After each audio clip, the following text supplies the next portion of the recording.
The main feature, Part 1. Just having a look at my family photo album. Got a shot here of me when I'm about 9 years old. There's my mum and dad. And over the page, I've got both sets of grandparents there. And here are my great-grandparents. Now that's going back some, that's 3 generations of people. Oh, and here's some of my older family members. Meet the relatives, all unearthed by the incredible series Walking with Cavemen. The programme explored several different ages, going back as far as 3.5 million years, to see what made our ancestors tick. The production chose a troupe of highly skilled actors to tell their story, and leading the troupe was alpha male David Rubin. What attracted you to this project? Well, it's a very interesting one because I think it touches every individual on the planet. It's our journey from the beginnings of time to the present day. You mentioned Africa. It must have been an incredible experience filming there. It was a fantastic place to film because partly being a quarter African, it was very nice to go to Africa. So how about the heat? We were in these big monkey suits, so every half hour I could actually squeeze out a good kind of cupful of sweat before I carried on with filming. It was quite uncomfortable, and also we couldn't get out of them to go to the toilet. So you could have a pee, but there was no number 2s. No way. Eating was a problem as well. We had everything pureed and sucked our Sunday roast with 3 veg down a straw. So tell me a bit more about the makeup process. I mean, how long did it take? Around 4 hours for every creature. And it was all, the detail was all around the face. There'd be like a piece that would make the brow bigger, cheekbones would come up, and a much longer upper lip. They had kind of much more like chimpanzee snout. And these would be glued right to your skin so that every subtle movement you made would move the whole face. An actor's lot, eh? And I loved it. Now, all of that hard work in that boiling hot sun has been worth it, hasn't it? Because you are on the front cover of the Radio Times. Yes, I am.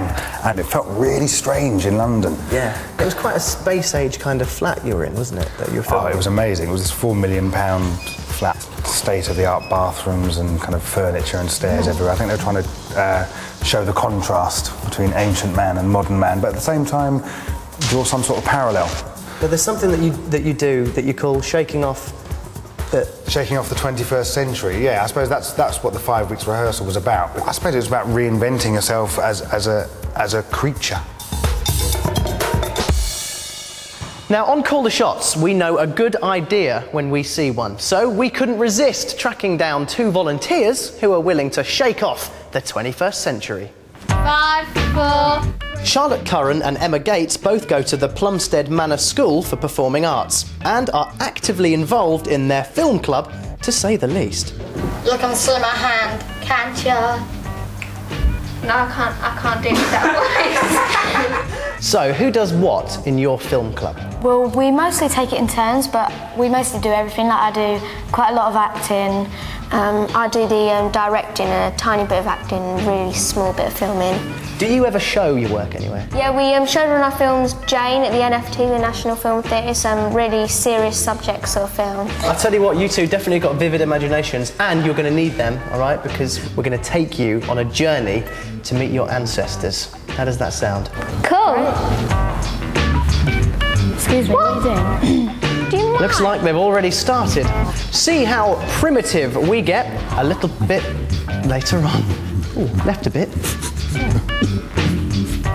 It's not all flash cars here at the Peterson Museum. This main feature, Part 2.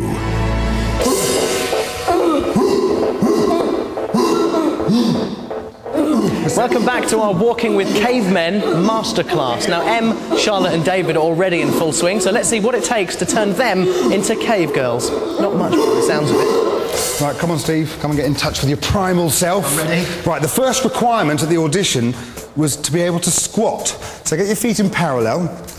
You've got to get your bum right near the ground. That's a kind of general kind of stance for your ape men and your cavemen. All the species seem to do this. But let's imagine we're scrabbling for food here, but we're animals. We're not humans, we're animals, looking for insects and termites. And they're, of course, the sort of things you also might find in each other's hair. that would be called grooming, and grooming was a very important part of caveman and ape-man life.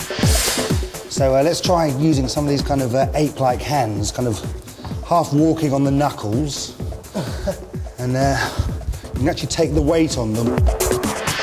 Of course, these creatures, right from the very first ones that you see on the programme, the Afarenses could stand on two legs. Also, stamina was important, so they spent a long time getting us to run around, not as ourselves, but more like we're creatures of some sort. Shake off that 21st century. So we've seen some animals eating. Let's take a bit of fruit and we'll all gather as a group and eat here, shall we? Oh, yeah. Their thumb couldn't grip, so it's kind of like that kind of grip. Yeah. And they feed themselves in this kind of backhand way, and they wouldn't be worrying about manners. They get the idea. If there's something in it you don't like, you just gob it out. The first really human-like species was Homo Ergaster. Crucially, with Homo Ergaster, they could see each other's whites of the eyes, so that gave them an ability to express emotions to each other. So if they discovered something new, like a camera, for instance, as a group, they might be able to explore it.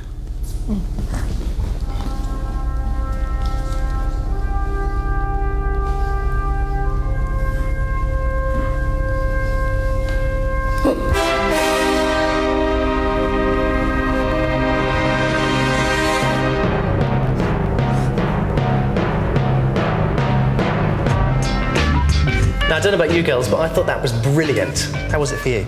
It was great. A bit strange at first, but, you know, it's a new experience for us, I think. Yeah. So has this given you any ideas for new characters, maybe? Yeah, I think we might, you know, stay in character for about a few hours when we get home. See what stare our families react. Your poor family. David, thank you very much. I thoroughly enjoyed it. Just one last thing. What do you think our ancestors would make of life today? Well, it is still a jungle out there in the 21st century, but I think they'd have managed to adapt pretty quickly.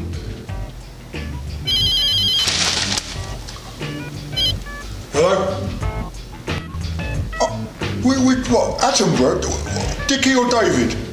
Well, that's it for this week. We hope you've... Monster of a show coming soon. We come face to face with the Loch Ness Monster.